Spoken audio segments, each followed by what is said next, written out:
British Columbia. British Columbia /Brit, also commonly referred to by its initials BC or BC, is a province located on the west coast of Canada. British Columbia is also a component of the Pacific Northwest, along with the U.S. states of Oregon and Washington. The province's name was chosen by Queen Victoria in 1858, reflecting its origins as the British remainder of the Columbia District of the Hudson's Bay Company. In 1871, it became the sixth province of Canada. Its Latin motto is Splendor sine occasu. The capital of British Columbia is Victoria, the 15th largest metropolitan region in Canada, named for the Queen that created the colony of British Columbia. The largest city is Vancouver, the third largest metropolitan area in Canada, the largest in Western Canada, and the second largest in the Pacific Northwest. In October 2013, British Columbia had an estimated population of 4,606,371, about 2.5 million of whom were in Greater Vancouver. The province is currently governed by the BC Liberal Party, led by Premier Christy Clark, who became leader as a result of the party election on February 26, 2011 and who led her party to an election victory on May 14, 2013. British Columbia's economy is largely resource-based. It is the endpoint of transcontinental railways and the site of major Pacific ports, which enable international trade. Though less than 5% of its vast 944,735 kilometers to 364,764 square miles land is arable, the province is agriculturally rich, particularly in the Fraser and Okanagan valleys, because of its mild weather. Its climate encourages outdoor recreation and tourism, though its economic mainstay has long been resource extraction, principally logging, farming, and mining. Vancouver, the province's largest city and metropolitan area, also serves as the headquarters of many of the Western-based natural resource companies.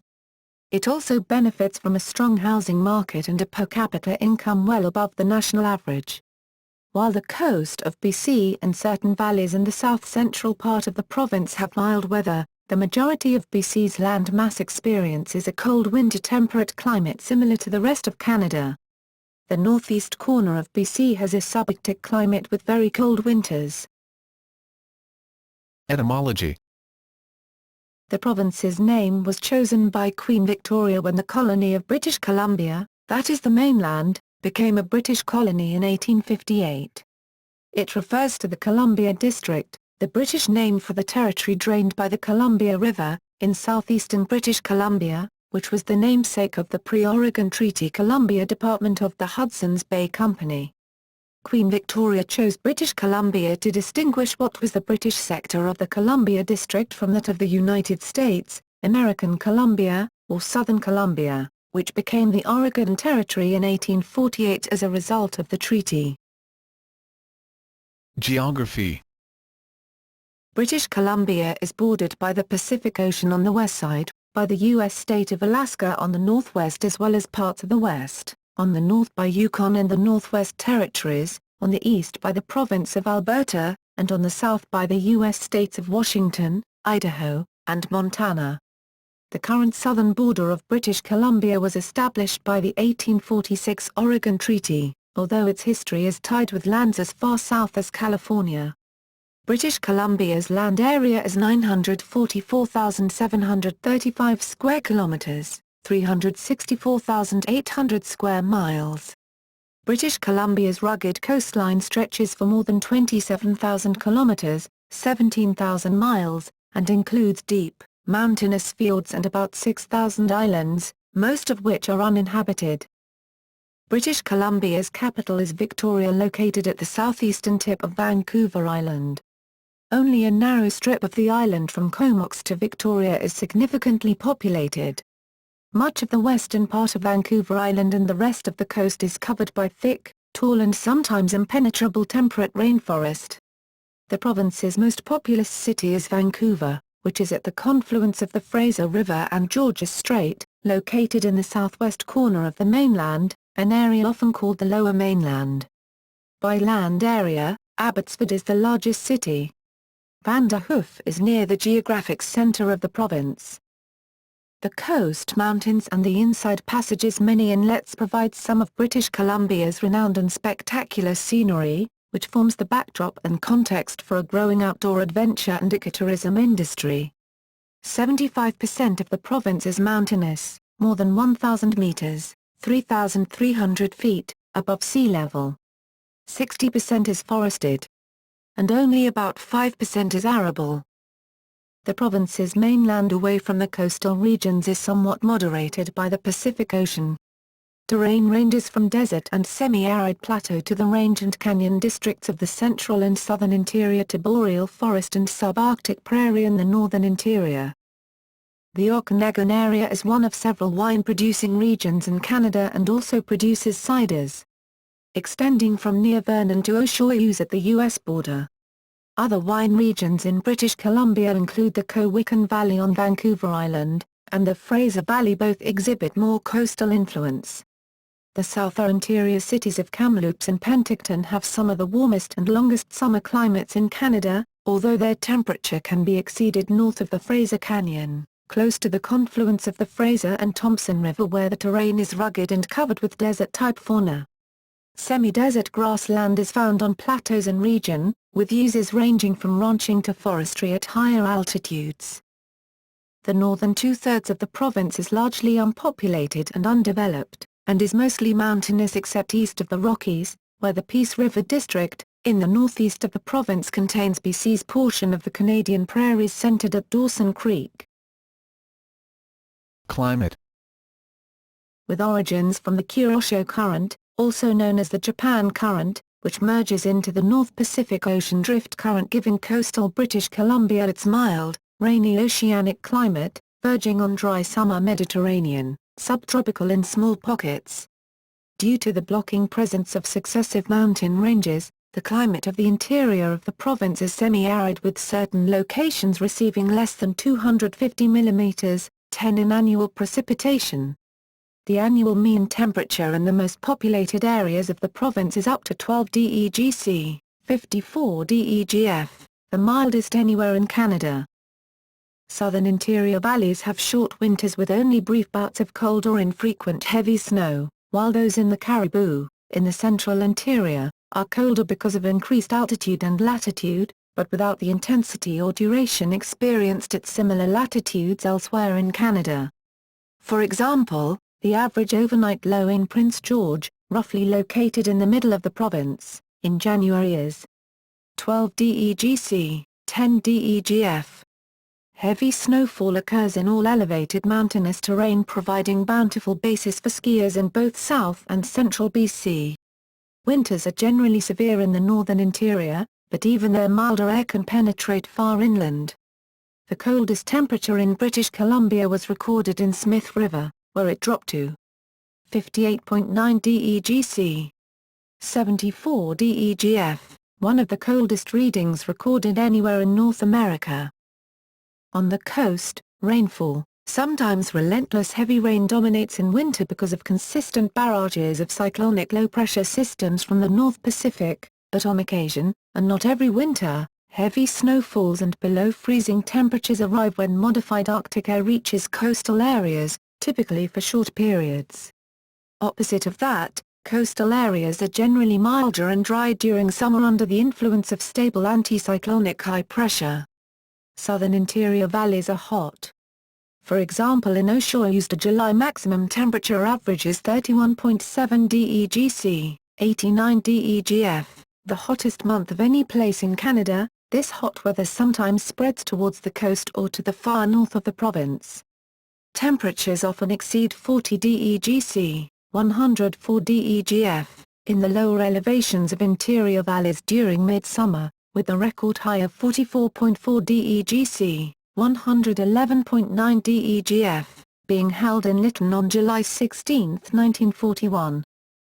The extended summer dryness often creates conditions that spark forest fires, from dry lightning or man-made causes.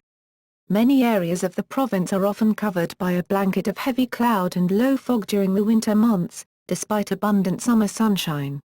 Annual sunshine hours vary from 2200 near Cranbrook and Victoria to less than 1300 in Prince Rupert, located on the north coast, just south of the Alaska Panhandle. The exception to British Columbia's wet and cloudy winters is El Niño. During this phase, the jet stream is much further south across North America, therefore winters are milder and drier than normal. Winters are much wetter and cooler under the opposite phase, La Niña. Parks and protected areas. There are 14 designations of parks and protected areas in the province that reflects the different administration and creation of these areas in a modern context. There are 141 ecological reserves, 35 provincial marine parks, 7 provincial heritage sites, 6 National Historic Sites of Canada, 4 national parks and 3 national park reserves. 12.5%, 114,000 kilometers to 44,000 square miles of British Columbia is currently considered protected under one of the 14 different designations that includes over 800 distinct areas. British Columbia contains 7 of Canada's national parks: Glacier National Park, Gulf Islands National Park Reserve, Guayhanas National Park Reserve and Haida Heritage Site, Kootenay National Park, Mount Revelstoke National Park, Pacific Rim National Park Reserve, Yoho National Park. British Columbia also contains a large network of provincial parks, run by BC Parks of the Ministry of Environment.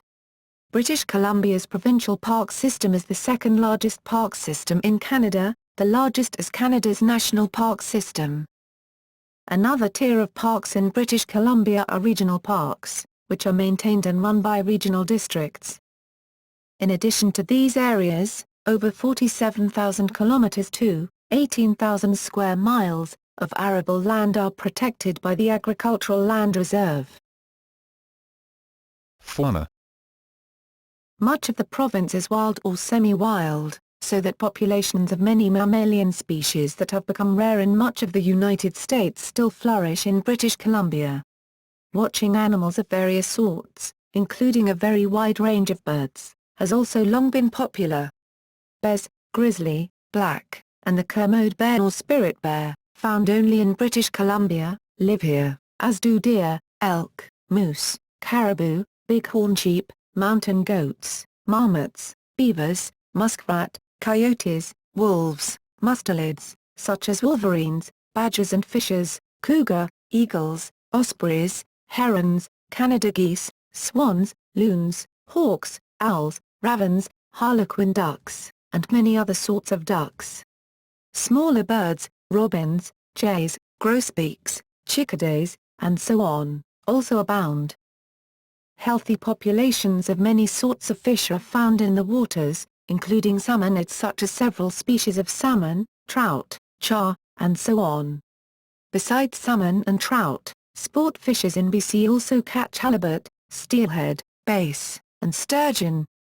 On the coastlines, harbor seals and river otters are common. Cetacean species native to the coast include the orca, gray whale, harbor porpoise, Dawes porpoise, Pacific white-sided dolphin and minke whale.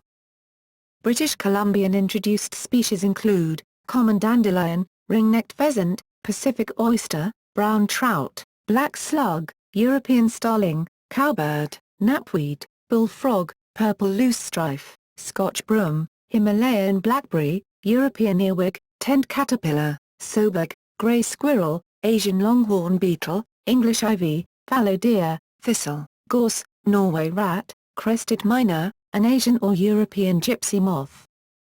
Some endangered species in British Columbia are Vancouver Island marmot, spotted owl, American white pelican, and badgers. As of 2001. Traditional plant foods. Plant foods traditionally contributed only a part of the total food intake of coastal First Nations peoples of British Columbia. Animal products were traditionally far more important than plant foods in terms of quantity consumed. However, the huge nutritional diversity provided by native plants of BC largely contributes to the health of First Nations peoples of British Columbia. Before colonization, British Columbia had the densest Aboriginal population of any region in what is now called Canada. Ecozones. Environment. Canada subdivides British Columbia into 6 ecozones: Pacific Marine, Pacific Maritime, Boreal Cordillera, Montane Cordillera, Taiga Plains, Boreal Plains ecozones. History. Aboriginals. The arrival of Payawandians from Baringa took place between 20,000 to 12,000 years ago. Hunter-gatherers family were the main social structure from 10,000 to 5,000 years ago. The nomadic population lived in non-permanent structures foraging for nuts, berries and edible roots while hunting and trapping larger and small game for food and furs. Around 5,000 years ago, individual groups started to focus on resources available to them locally. Thus, with the passage of time, there is a pattern of increasing regional generalization with a more sedentary lifestyle. These indigenous populations evolved over the next 5,000 years across a large area, into many different groups with shared traditions and customs. To the northwest of the province are the peoples of the Nardine languages, which include the Athabaskan-speaking peoples and the Tlingit, who lived on the islands of southern Alaska and northern British Columbia. The Nardine language group is believed to be linked to the Yeniseian languages of Siberia. The Dene of the Western Arctic may represent a distinct wave of migration from Asia to North America. The interior of British Columbia was home to the Silesian language groups such as the Shuswap, Sekapemk, Okanagan and Southern Athabaskan language groups, primarily the Daklh, Carrier, and the Tsilktine. The inlets and valleys of the British Columbia coast sheltered large, distinctive populations, such as the Haida, Kwakwakaiwak and Nuchanalf, sustained by the region's abundant salmon and shellfish. These peoples developed complex cultures dependent on the western red cedar that included wooden houses, seagoing whaling and war canoes and elaborately carved pishlach items and totem poles. Fur trade and colonial era. During the 1770s, smallpox killed at least 30% of the Pacific Northwest First Nations. This epidemic was the first and the most devastating of a number that were to follow, other than the Great Smallpox Epidemic of 1862, which killed off 50% of the native population in that year. The arrival of Europeans began around the mid-18th century, as fur traders entered the area to harvest sea otters. While it is thought that Sir Francis Drake may have explored the British Columbian coast in 1579, it was Juan Perez who completed the first documented voyage, which took place in 1774. Juan Francisco de la Bodega y Cuadra explored the coast in 1775. In doing so, Perez and Cuadra reasserted the Spanish claim for the Pacific coast, first made by Vasco Núñez de Balboa in 1513. The explorations of James Cook in 1778 and George Vancouver in 1792-93 established British jurisdiction over the coastal area north and west of the Columbia River. In 1793, Sir Alexander Mackenzie was the first European to journey across North America overland to the Pacific Ocean, inscribing a stone marking his accomplishment on the shoreline of Dean Channel near Bella Coola. His expedition theoretically established British sovereignty inland, and a succession of other fur company explorers charted the maze of rivers and mountain ranges between the Canadian prairies and the Pacific. Mackenzie and these other explorers, notably John Finlay, Simon Fraser, Samuel Black, and David Thompson, were primarily concerned with extending the fur trade, rather than political considerations. In 1794, by the third of a series of agreements known as the Nootka Conventions, Spain conceded its claims of exclusivity in the Pacific. This opened the way for formal claims and colonization by other powers, including Britain, but because of the Napoleonic Wars there was little British action on its claims in the region until later. The establishment of trading posts under the auspices of the Northwest Company and the Hudson's Bay Company, HBC, effectively established a permanent British presence in the region. The Columbia District, broadly defined as being south of 54°40 north latitude, the southern limit of Russian America, and north of Mexican-controlled California west of the Rocky Mountains was, by the Anglo-American Convention of 1818, under the joint occupancy and use of citizens of the United States and subjects of Britain, which is to say, the fur companies. This co-occupancy was ended with the Oregon Treaty of 1846. The major supply route was the York Factory Express between Hudson Bay and Fort Vancouver. Some of the early outposts grew into settlements, communities, and cities. Among the places in British Columbia that began as fur trading posts are Fort St. John, established 1794. Hudson's Hope, 1805. Fort Nelson, 1805. Fort St. James, 1806. Prince George, 1807. Kamloops, 1812. Fort Langley, 1827. Fort Victoria, 1843. Yale, 1848. And Nanaimo, 1853. Fur company posts that became cities in what is now the United States include Vancouver, Washington, Fort Vancouver, formerly the capital of Hudson's Bay operations in the Columbia District, Colville, Washington, and Walla Walla, Washington, Old Fort Nez Perces. With the amalgamation of the two fur trading companies in 1821, the region now comprising British Columbia existed in three fur trading departments. The bulk of the central and northern interior was organized into the New Caledonia District, administered from Fort St. James. The interior south of the Thompson River watershed and north of the Columbia was organized into the Columbia District, administered from Fort Vancouver on the lower Columbia River. The northeast corner of the province east of the Rockies, known as the Peace River Block, was attached to the much larger Athabasca District, headquartered in Fort Chipewyan, in present-day Alberta. Until 1849, these districts were a wholly unorganized area of British North America under the de facto jurisdiction of HBC administrators. Unlike Rupert's Land to the north and east, however, the territory was not a concession to the company. Rather, it was simply granted a monopoly to trade with the First Nations inhabitants. All that was changed with the westward extension of American exploration and the concomitant overlapping claims of territorial sovereignty, especially in the southern Columbia Basin, within present-day Washington and Oregon. In 1846, the Oregon Treaty divided the territory along the 49th parallel to the Strait of Georgia, with the area south of this boundary, excluding Vancouver Island and the Gulf Islands, transferred to sole American sovereignty. The colony of Vancouver Island was created in 1849, with Victoria designated as the capital. New Caledonia, as the whole of the mainland rather than just its north-central interior came to be called, continued to be an unorganized territory of British North America, administered by individual HBC trading post managers. With the Fraser Canyon Gold Rush in 1858, an influx of Americans into New Caledonia prompted the Colonial Office to formally designate the mainland as the colony of British Columbia, with New Westminster as its capital. A series of gold rushes in various parts of the province followed, the largest being the Caribou Gold Rush in 1862, forcing the colonial administration into deeper debt as it struggled to meet the extensive infrastructure needs of far-flung boom communities like Barkerville and Lillooet, which sprang up overnight. The Vancouver Island colony was facing financial crises of its own, and pressure to merge the two eventually succeeded in 1866. Rapid growth and development. The Confederation League, including such figures as Amador Cosmos, John Robson, and Robert Bevan, led the chorus pressing for the colony to join Canada, which had been created out of three British North American colonies in 1867, the Province of Canada, Nova Scotia and New Brunswick.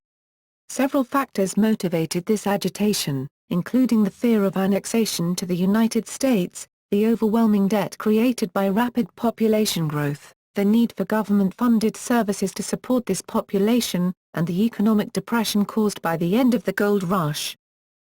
With the agreement by the Canadian government to extend the Canadian Pacific Railway to British Columbia and to assume the colony's debt, British Columbia became the sixth province to join Confederation on July 20, 1871.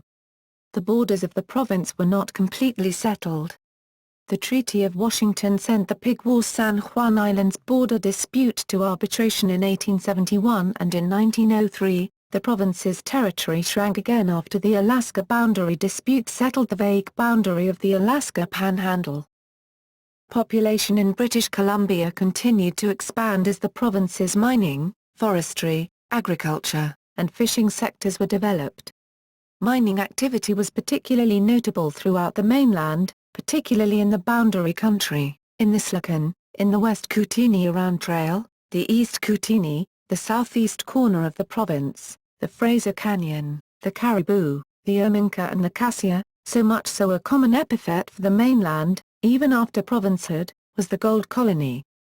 Agriculture attracted settlers to the fertile Fraser Valley, and cattle ranchers and later fruit growers came to the dry grasslands of the Thompson River area, the Caribou, the Chilcotin, and the Okanagan. Forestry drew workers to the lush temperate rainforests of the coast, which was also the locus of a growing fishery. The completion of the railway in 1885 was a huge boost to the province's economy, facilitating the transportation of the region's considerable resources to the east. The mill town of Granville, known as Garstown, near the mouth of the Burrard Inlet was selected as the terminus of the railway, prompting the incorporation of the city as Vancouver in 1886.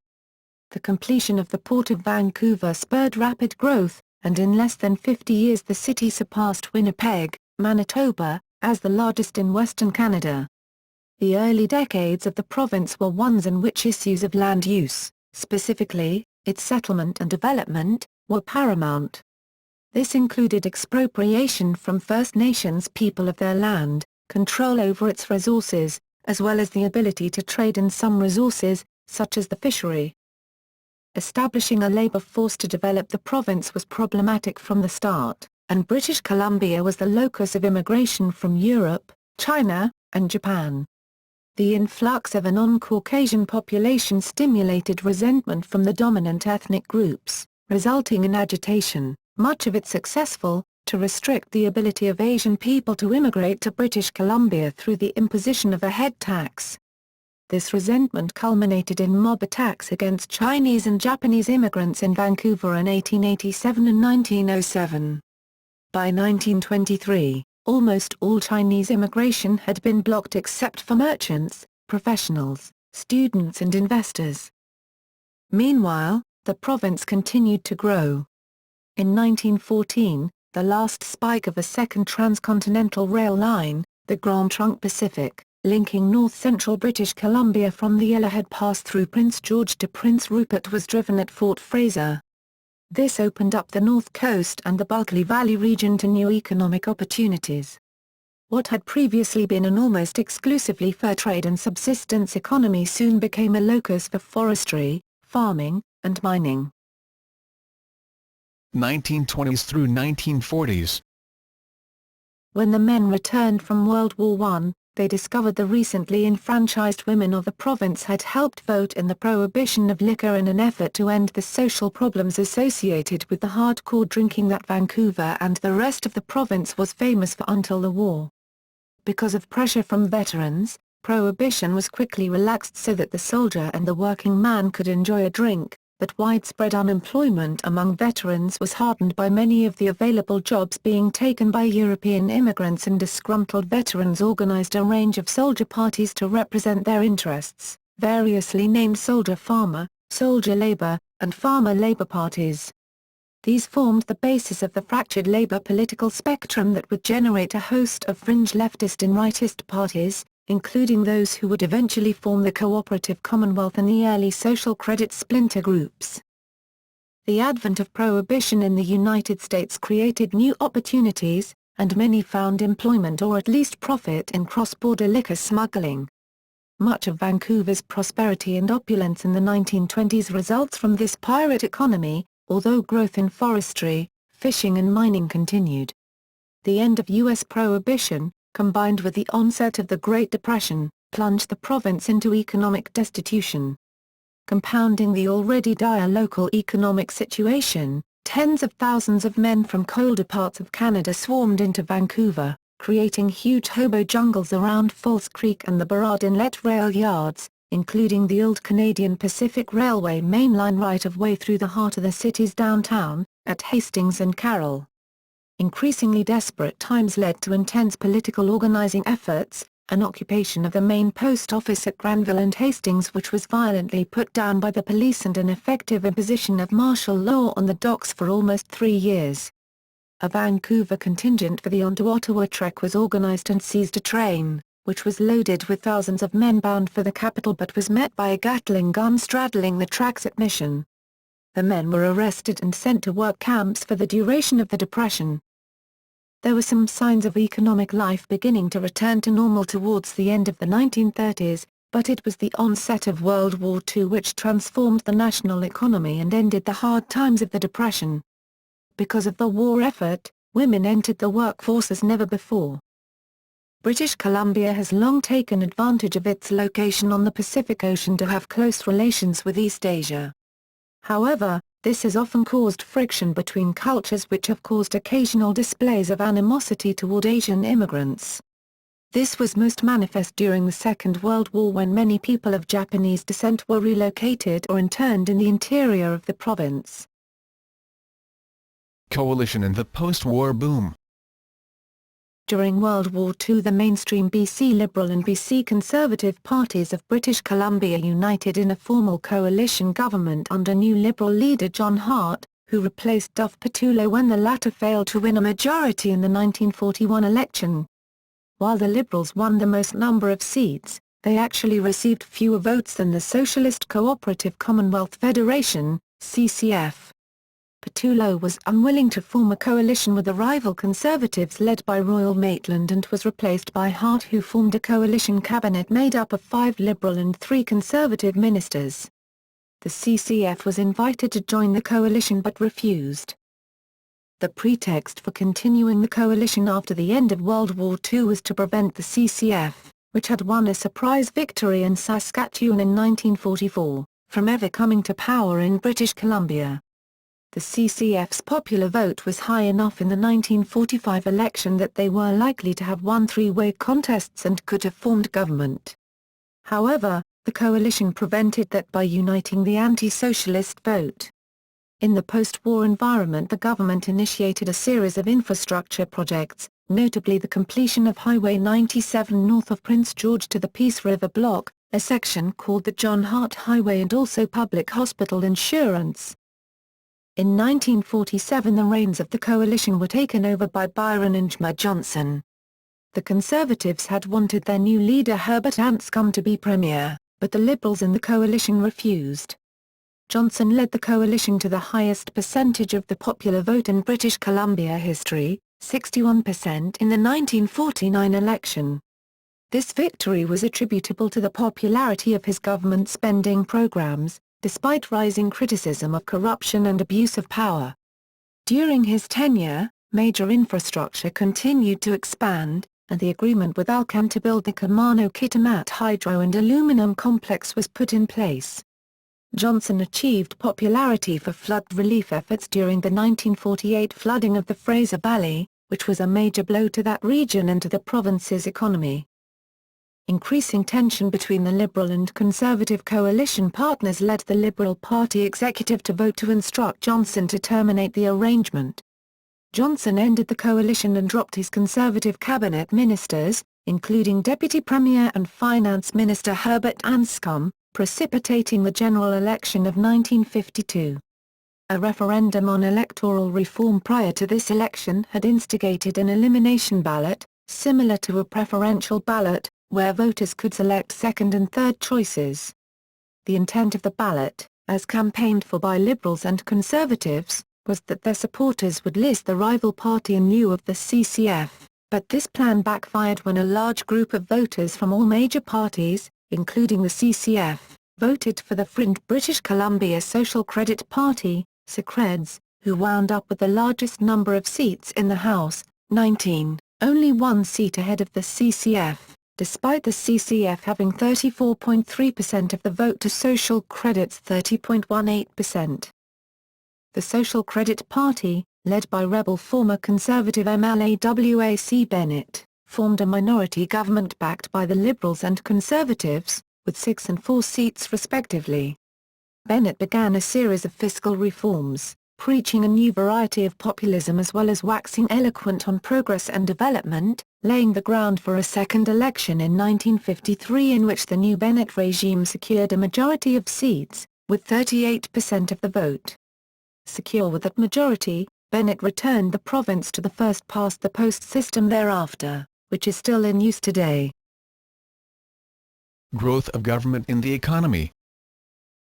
With the election of the Social Credit Party, British Columbia embarked a phase of rapid economic development. Bennett and his party governed the province for the next 20 years, during which time the government initiated an ambitious program of infrastructure development, fueled by a sustained economic boom in the forestry, mining, and energy sectors. During these 2 decades, the government nationalised British Columbia Electric and the British Columbia Power Company, as well as smaller electric companies, renaming the entity BC Hydro. By the end of the 1960s, several major dams had been begun or completed in, among others, the Peace, Columbia, and Nechako River watersheds. Major transmission deals were concluded, most notably the Columbia River Treaty between Canada and the United States. The province's economy was also boosted by unprecedented growth in the forest sector, as well as oil and gas development in the province's northeast. The 1950s and 1960s were also marked by development in the province's transportation infrastructure. In 1960, the government established BC Ferries as a Crown corporation, in order to provide a marine extension of the provincial highway system. That system was improved and expanded through the construction of new highways and bridges, and paving of existing highways and provincial roads. Vancouver and Victoria become cultural centres as poets, authors, artists, musicians, as well as dancers, actors, and haute cuisine chefs flocked to the beautiful scenery and warmer temperatures. Similarly, these cities have either attracted or given rise to their own noteworthy academics, commentators, and creative thinkers. Tourism also began to play an important role in the economy. The rise of Japan and other Pacific economies was a great boost to British Columbia's economy. Politically and socially, the 1960s brought a period of significant social ferment. The divide between the political left and right, which had prevailed in the province since the Depression and the rise of the labor movement, sharpened as so-called free enterprise parties coalesced into the de facto coalition represented by Social Credit, in opposition to the Social Democratic New Democratic Party, the successor to the Cooperative Commonwealth Federation. As the province's economy blossomed, so did labor management tensions. Tensions emerged, also, from the counterculture movement of the late 1960s, of which Vancouver and Nanaimo were centers. The conflict between hippies and Vancouver Mayor Tom Campbell was particularly legendary, culminating in the so-called Gastown riots of 1971. By the end of the decade, with social tensions and dissatisfaction with the status quo rising, the Bennett government's achievements could not stave off its growing unpopularity. 1970s and 1980s. On August 27, 1969, the Social Credit Party was re-elected in a general election for what would be Bennett's final term in power.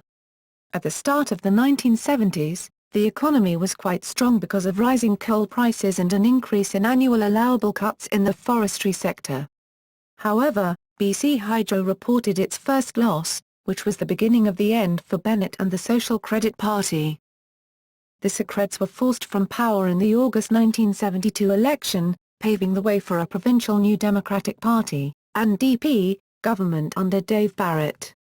Under Barrett, the large provincial surplus soon became a deficit, although changes to the accounting system makes it likely that some of the deficit was carried over from the previous social credit regime and its 2 sets of books, as W.A.C. Bennett had once referred to his system of fiscal management. The brief 3-year, 1,000 days period of NDP governance brought several lasting changes to the province, most notably the creation of the Agricultural Land Reserve, intended to protect farmland from redevelopment, and the Insurance Corporation of British Columbia, a Crown corporation charged with a monopoly on providing single-payer basic automobile insurance, perceptions that the government had instituted reforms either too swiftly or that were too far-reaching, coupled with growing labor disruptions led to the ouster of the NDP in the 1975 general election. Social credit, under W.A.C. Bennett's son, Bill Bennett, was returned to office. Under the younger Bennett's government, 85% of the province's land base was transferred from government reserve to management by the Ministry of Forests, reporting of deputy ministers was centralized to the Premier's office, and NDP-instigated social programs were rolled back, with then Human Resources Minister infamously demonstrating a golden shovel to highlight his welfare policy, although the new era secrets also reinforced and backed certain others instigated by the NDP, notably the creation of the resort municipality of Whistler, whose special status including Sunday drinking, then an anomaly in BC. Also during the mini-WAC regime, a reference to his father's acronym, WAC, certain money-losing Crown-owned assets were privatized in a mass giveaway of shares in the British Columbia Resources Investment Corporation, BCRIC, with the BRIC shares soon becoming near worthless. Towards the end of his tenure in power, Bennett oversaw the completion of several mega-projects meant to stimulate the economy and win votes. Unlike most right-wing parties, British Columbia's social credit actively practiced government stimulation of the economy. Most notable of these was the winning of a World's Fair for Vancouver, which came in the form of Expo 86, to which was tied the construction of the Coquihalla Highway in Vancouver's SkyTrain system. The Coquihalla Highway project became the subject of a scandal after revelations that the Premier's brother bought large tracts of land needed for the project before it was announced to the public, and also because of graft investigations of the huge cost overruns on the project. Both investigations were derailed in the media by a still further scandal, the Dorman scandal, in which the Premier and millionaire backer Herb Dorman were investigated for insider trading and securities fraud. Nonetheless, the Secrets were re-elected in 1979 under Bennett, who led the party until 1986. As the province entered a sustained recession, Bennett's popularity and media image were in decline. On April 1, 1983, Premier Bennett overstayed his constitutional limits of power by exceeding the legal tenure of a government, and the Lieutenant Governor, Henry Pybus Bell Irving, was forced to call Bennett to Government House to resolve the impasse, and an election was called for April 30, while in the meantime government checks were covered by special emergency warrants as the Executive Council no longer had signing authority because of the constitutional crisis. Campaigning on a platform of moderation, Bennett won an unexpected majority. After several weeks of silence in the aftermath, a sitting of the House was finally called, and in the speech from the throne the Secrets instituted a program of fiscal cutbacks dubbed restraint, which had been a buzzword for moderation during the campaign. The program included cuts to motherhood issues of the left, including the human rights branch, the offices of the Ombudsman and Rentalsman, women's programs, environmental and cultural programs, while still supplying mass capital infusions to corporate British Columbia. This sparked a backlash, with tens of thousands of people in the streets the next day after the budget speech, and through the course of a summer repeated large demonstrations of up to 100,000 people. This became known as the 1983 Solidarity Crisis, from the name of the Solidarity Coalition, a huge grassroots opposition movement mobilized, consisting of organized labor and community groups, with the British Columbia Federation of Labour forming a separate organization of unions, Operation Solidarity, under the direction of Jack Monroe, then President of the International Woodworkers of America, IWA, the most powerful of the province's resource unions. Tens of thousands participated in protests, and many felt that a general strike would be the inevitable result unless the government backed down from its policies they had claimed were only about restraint and not about recrimination against the NDP and the left.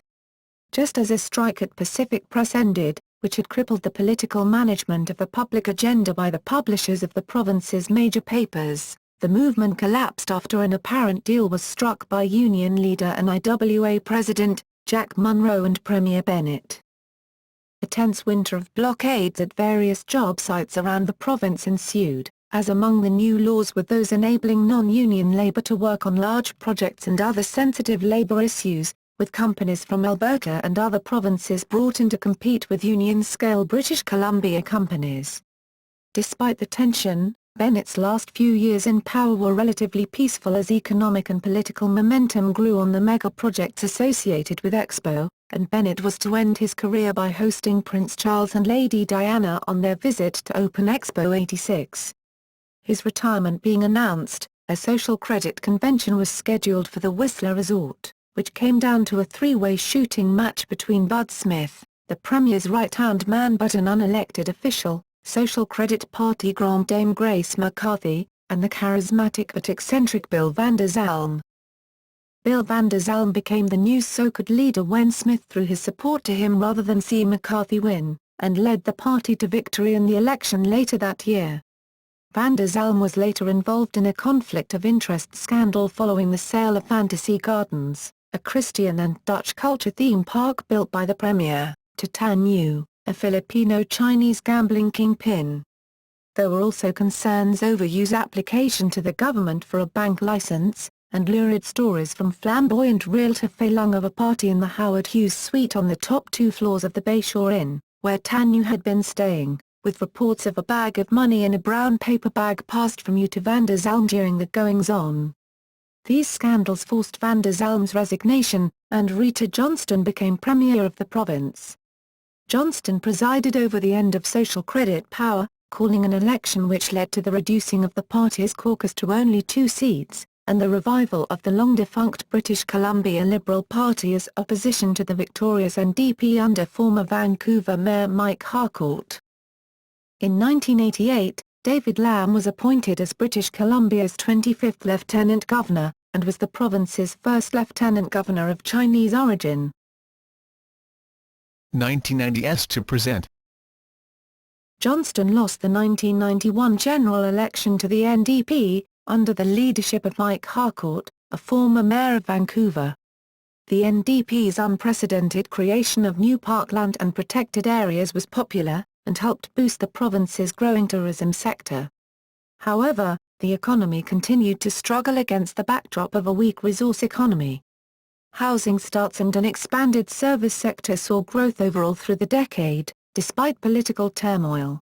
Harcourt ended up resigning over Bingogate, a political scandal involving the funneling of charity bingo receipts into party coffers in certain ridings.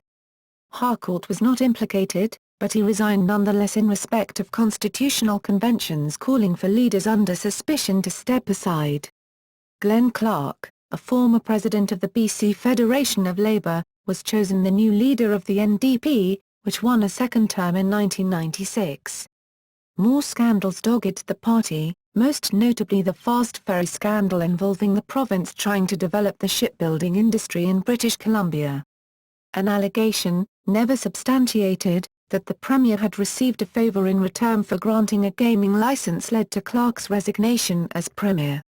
He was succeeded on an interim basis by Dan Miller, who was in turn followed by Urgell Dosanjh following a leadership convention. In the 2001 general election, Gordon Campbell's BC Liberals defeated the NDP, gaining 77 out of 79 total seats in the provincial legislature. Campbell instituted various reforms and removed some of the NDP's policies, including scrapping the Fast Ferries project, lowering income taxes, and the controversial sale of BC Rail to CN Rail. Campbell was also the subject of criticism after he was arrested for driving under the influence during a vacation in Hawaii. However, Campbell still managed to lead his party to victory in the 2005 general election, against a substantially strengthened NDP opposition. Campbell won a third term in the British Columbia general election, 2009, marking the first time in 23 years that a premier has been elected to a third term. The province won a bid to host the 2010 Winter Olympics in Vancouver and Whistler. As promised in his 2002 re-election campaign, Vancouver Mayor Larry Campbell staged a non-binding civic referendum regarding the hosting of the Olympics. In February 2003, Vancouver's residents voted in a referendum accepting the responsibilities of the host city should it win its bid. 64% of residents voted in favor of hosting the Games. After the Olympic joy had faded, Campbell's popularity started to fall. His management style, the implementation of the harmonized sales tax, HST, against election promises and the cancelling of the BC Rail corruption trial lead to low approval ratings and loss of caucus support. He would resign in November 2010 and call on the party to elect a new leader. In early 2011, Christy Clark, former Deputy Premier, would become leader of the Liberal Party. Though she was not currently a sitting MLA, she would go on to win the seat left vacant by Campbell and form a government. For the next 2 years she would attempt to distance herself from the unpopularity of Campbell and forge an image for the upcoming election. Among her early accomplishments, she raised the minimum wage, created the new holiday of Family Day and pushed the development of BC's liquefied natural gas. In the 2013 election the Liberals lagged behind with a 20-point gap in the polls, but on election night were able to come to a surprise victory with a healthy majority, making Clark the first elected female premier in BC history. While Christy Clark lost her seat, she would win a by-election in West Kelowna. Since this victory her government has brought a balanced budget, implemented changes in liquor laws and continued with the question of the proposed Enbridge Northern Gateway pipelines. British Columbia has also been significantly affected by demographic changes within Canada and around the world. Vancouver, and to a lesser extent some other parts of British Columbia, was a major destination for many of the immigrants from Hong Kong who left the former UK colony, either temporarily or permanently, in the years immediately prior to its handover to the People's Republic of China. British Columbia has also been a significant destination for internal Canadian migrants. This has been the case throughout recent decades, because of its image of natural beauty, mild climate and relaxed lifestyle, but is particularly true during periods of economic growth. As a result, British Columbia has moved from approximately 10% of Canada's population in 1971 to approximately 13% in 2006. Trends of urbanization mean that the Greater Vancouver area now includes 51% of the province's population, followed in second place by Greater Victoria with 8%. These two metropolitan regions have traditionally dominated the demographics of BC. Demographics.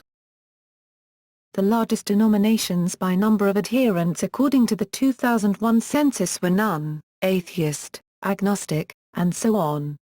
With 1,388,300, 35.9%.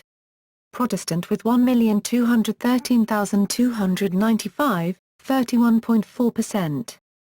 The Roman Catholic Church with 675,320, 17%. The United Church of Canada with 361,840, 9%. And the Anglican Church of Canada with 298,375, 8%. Ethnic groups and languages. The following statistics represent both single, for example, German, and multiple, for example, Chinese Canadian responses to the 2006 census, and thus do not add up to 100%. All items are self-identified.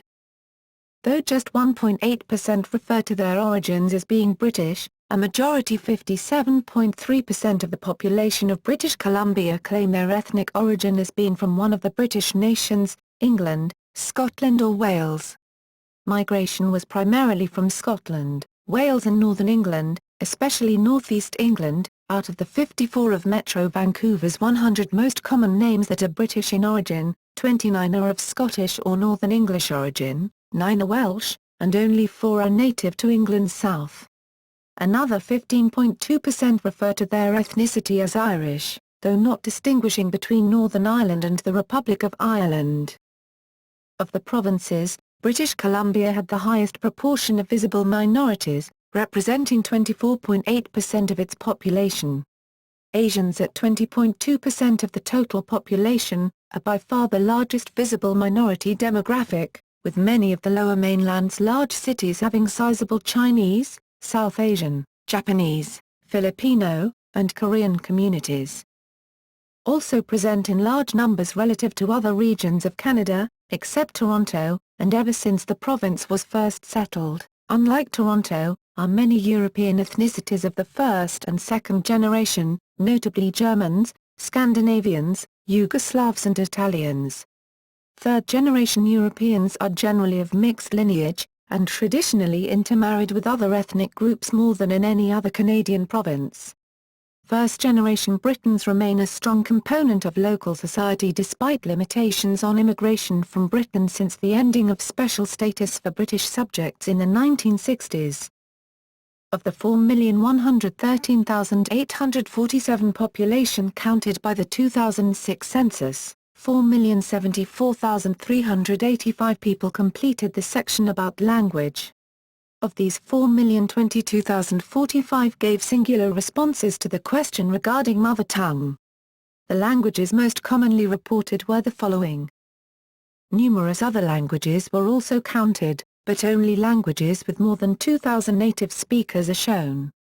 Figures shown are for the number of single-language responses and the percentage of total single-language responses. Cities.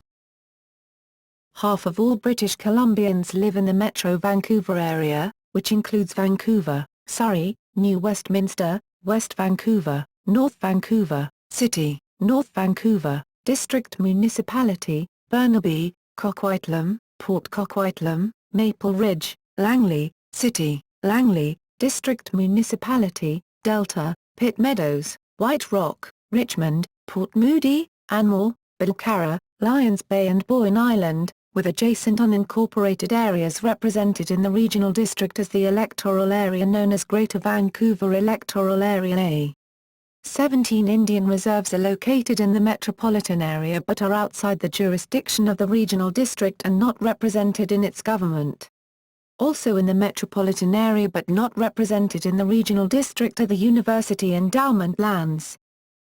The second largest concentration of British Columbia population is located at the southern tip of Vancouver Island, which is made up of the 13 municipalities of Greater Victoria, Victoria, Sarnik, Esquimalt, Oak Bay, View Royal, Highlands, Colwood, Langford, Central Sarnik Sayanitan, North Sarnik, Sydney, Metcosin, Sook, which are part of the Capital Regional District.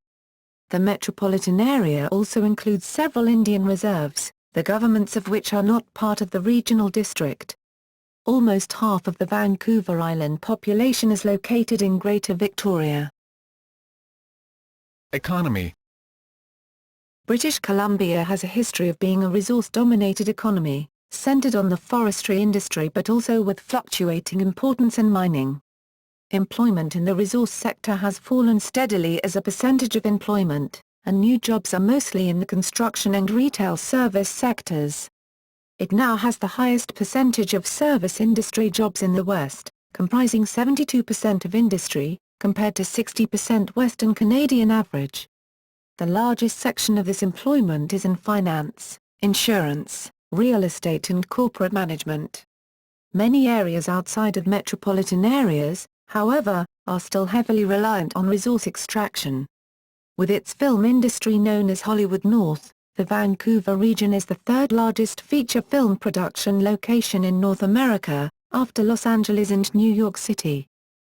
The economic history of British Columbia is replete with tales of dramatic upswings and downswings, and this boom and bust pattern has influenced the politics, culture and business climate of the province. Economic activity related to mining in particular has widely fluctuated with changes in commodity prices over time, with documented costs to community health. British Columbia's GDP is the fourth largest in Canada at $197.93 billion Canadian dollars in 2008. GDP per capita stands at $45,150 Canadian dollars. British Columbia's total debt will rise 16% to $47.8 billion Canadian dollars in the 2010 November fiscal year, or 24.3% of GDP. Government and politics. The Lieutenant Governor of British Columbia, Judith Gwitchen, is the Queen of Canada's representative in the province of British Columbia. During the absence of the Lieutenant Governor, the Governor-General and Council may appoint an administrator to execute the duties of the office. In practice, this is usually the Chief Justice of British Columbia. British Columbia has an 85-member elected Legislative Assembly, elected by the plurality voting system, though in recent years there has been significant debate about switching to a single transferable vote system. The province is governed by the Liberal Party under Premier Christy Clark. The previous election saw then Premier Gordon Campbell win a third straight majority government in May 2009, taking 49 seats to the opposition New Democratic Party's 35. Campbell had previously led the largest landslide election in British Columbia history in 2001, with 77 of 79 seats, but the legislature has been more evenly divided between Liberals and NDP following the 2005, 46 of 79, and 2009, 49 of 85, provincial elections. The New Democratic Party, NDP, and its predecessor the CCF have been the main opposition force to right-wing parties since the 1930s and have ruled majority governments 1972 to 1975 and 1991 to 2001. The Green Party of British Columbia plays a larger role in the politics of British Columbia than Green parties do in most other jurisdictions in Canada. However, after a breakthrough election in 2001, 12.39%, the party's vote share has declined, 2005 to 9.17%, 2009 to 8.09%. The British Columbia Liberal Party is not related to the Federal Liberal Party and does not share the same ideology. Instead, the BC Liberal Party is a rather diverse coalition, made up of the remnants of the Social Credit Party, many federal liberals, federal conservatives, and those who would otherwise support right-of-centre or free enterprise parties.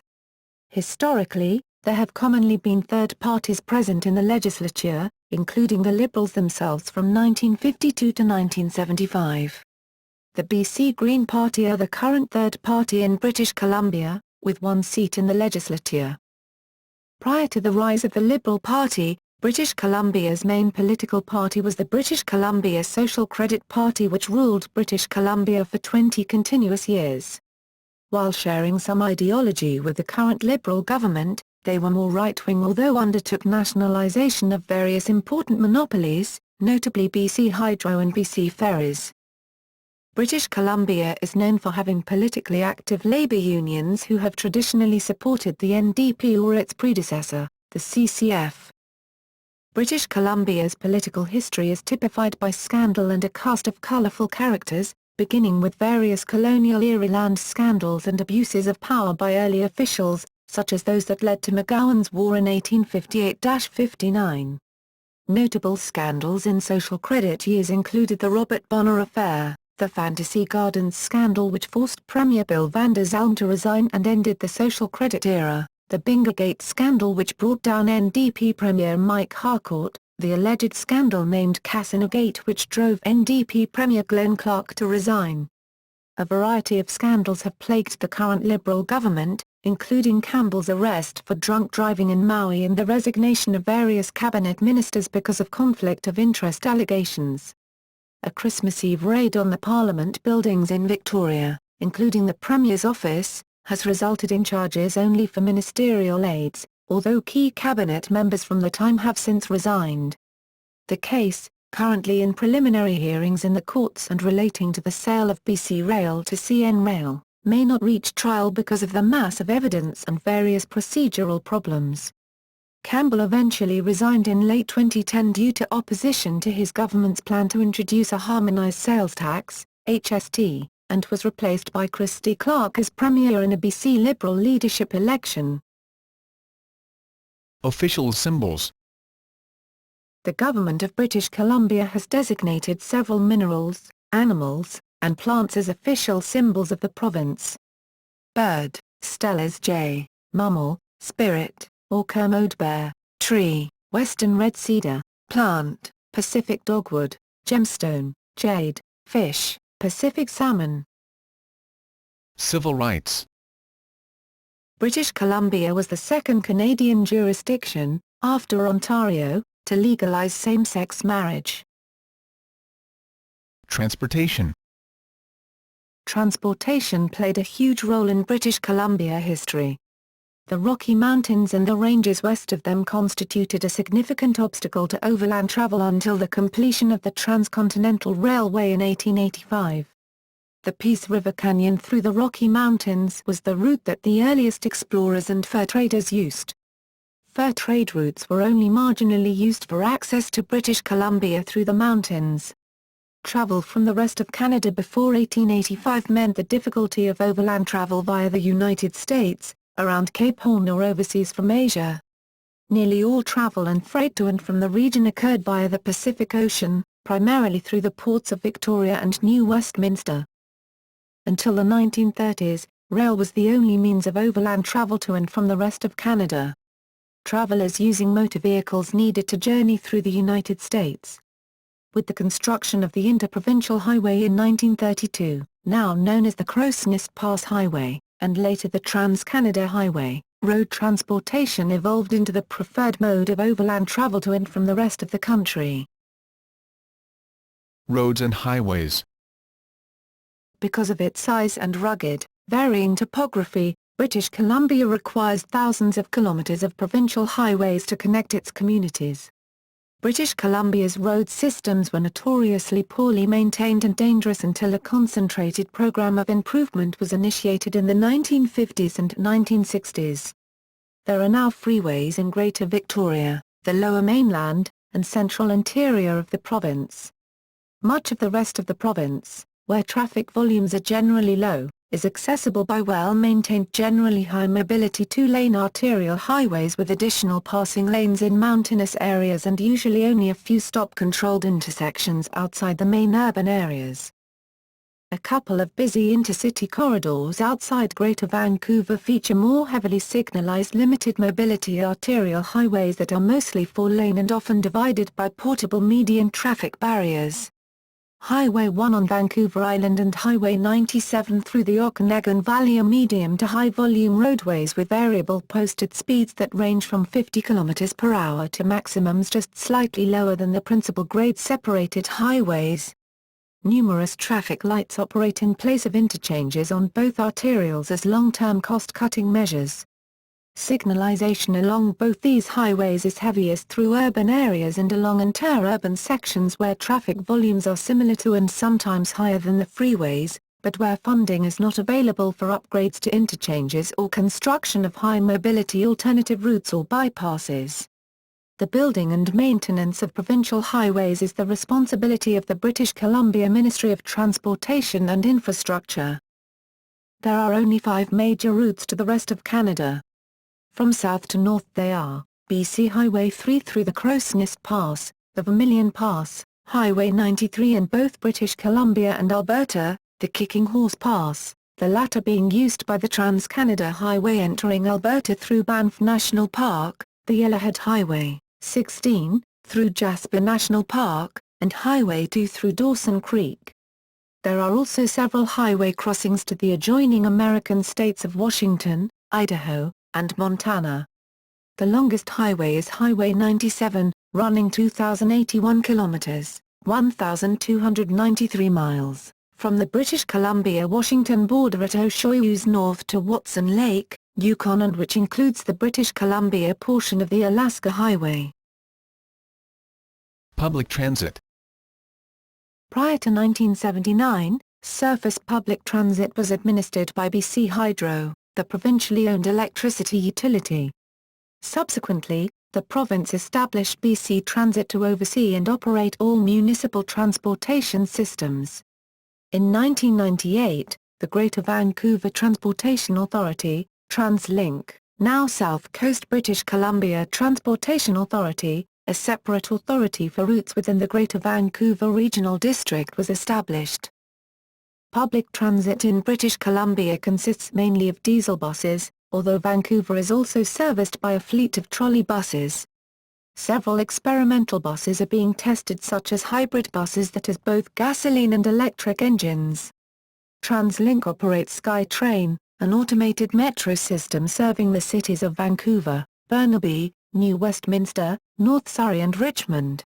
In 2009, the Canada Line SkyTrain was completed, linking Vancouver International Airport and the city of Richmond to downtown Vancouver, bringing the total to 3 operating metro lines. Presently, a new line to Coquitlam and Port Moody, the Evergreen Line, is being constructed, expansion of the Expo Line is being developed, and there is planning for an extension of the Millennium Line through Vancouver City to the University of British Columbia.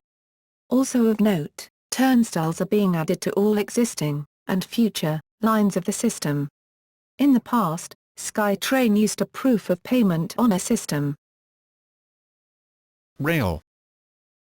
Rail development expanded greatly in the decades after the completion of the Canadian Pacific Railway in 1885 and was the chief mode of long-distance surface transportation until the expansion and improvement of the provincial highways system began in the 1950s. 2 major routes through the Yellowhead Pass competed with the Canadian Pacific Railway, the Grand Trunk Pacific, terminating at Prince Rupert, and the Canadian Northern Railway, terminating at Vancouver. The Pacific Great Eastern Line supplemented this service, providing a north-south route between interior resource communities and the coast. The Pacific Great Eastern, later known as British Columbia Railway and now owned by Canadian National Railway, connects Fort St. James, Fort Nelson, and Tumbler Ridge with North Vancouver. The E&N Railway, rebranded as Southern Railway of Vancouver Island, serves the commercial and passenger train markets of Vancouver Island by owning the physical rail lines. Amtrak runs twice daily international passenger service between Vancouver and Seattle. Water. BC Ferries was established as a provincial crown corporation in 1960 to provide passenger and vehicle ferry service between Vancouver Island and the Lower Mainland as a cheaper and more reliable alternative to the service operated by the Canadian Pacific Railway. It now operates 25 routes among the islands of British Columbia, as well as between the islands and the mainland. Ferry service to Washington is offered by the Washington State Ferries, between Sydney and Annapolis, and Black Ball Transport, between Victoria and Port Angeles, Washington. Ferry service over inland lakes and rivers is provided by the provincial government. Commercial ocean transport is of vital importance. Major ports are located at Vancouver, Roberts Bank, near Tsawwassen, Prince Rupert, and Victoria. Of these, the Port of Vancouver is the most important, being the largest in Canada and the most diversified in North America. Vancouver, Victoria, and Prince Rupert are also major ports of call for cruise ships. In 2007, a large maritime container port was opened in Prince Rupert with an inland sorting port located in Prince George. Air. There are over 200 airports located throughout British Columbia, the major ones being the Vancouver International Airport, the Victoria International Airport, the Kelowna International Airport, and the Abbotsford International Airport, the first 3 of which each served over 1 million passengers in 2005. Vancouver International Airport is the second busiest airport in the country and the second biggest international gateway on the West Coast, after Los Angeles, with an estimated 17.9 million travelers passing through in 2008. Culture. Outdoor life. Given its varied mountainous terrain and its coasts, lakes, rivers, and forests, British Columbia has long been enjoyed for pursuits like hiking and camping, rock climbing and mountaineering, hunting and fishing. Water sports, both motorized and non-motorized, are enjoyed in many places. Sea kayaking opportunities abound on the British Columbia coast with its fjords. Whitewater rafting and kayaking are popular on many inland rivers. Sailing and sailboarding are widely enjoyed. In winter, cross-country and telemark skiing are much enjoyed, and in recent decades high-quality downhill skiing has been developed in the Coast Mountain Range and the Rockies, as well as in the southern areas of the Shuswap Highlands and the Columbia Mountains. Snowboarding has mushroomed in popularity since the early 1990s. The 2010 Winter Olympics downhill events were held in Whistler Blackcomb area of the province, while the indoor events were conducted in the Vancouver area. In Vancouver and Victoria, as well as some other cities, opportunities for joggers and bicyclists have been developed. Cross-country bike touring has been popular since the 10-speed bike became available many years ago. Since the advent of the more robust mountain bike, trails in more rugged and wild places have been developed for them. Some of the province's retired railbeds have been converted and maintained for hiking, biking, and cross-country skiing. Longboarding is also a popular activity because of the hilly geography of the region. Horseback riding is enjoyed by many British Columbians. Opportunities for trail riding, often into especially scenic areas, have been established for tourists in numerous areas of the province. British Columbia also has strong participation levels in many other sports, including golf, tennis, soccer, hockey, Canadian football, rugby union, lacrosse, baseball, softball, basketball, curling and figure skating. British Columbia has produced many outstanding athletes, especially in aquatic and winter sports. Consistent with both increased tourism and increased participation in diverse recreations by British Columbians has been the proliferation of lodges, chalets, bed and breakfasts, motels, hotels, fishing camps, and park camping facilities in recent decades. In certain areas, there are businesses, non-profit societies, or municipal governments dedicated to promoting ecotourism in their region. A number of British Columbia farmers offer visitors to combine tourism with farm work, for example, through the WWOOF Canada program.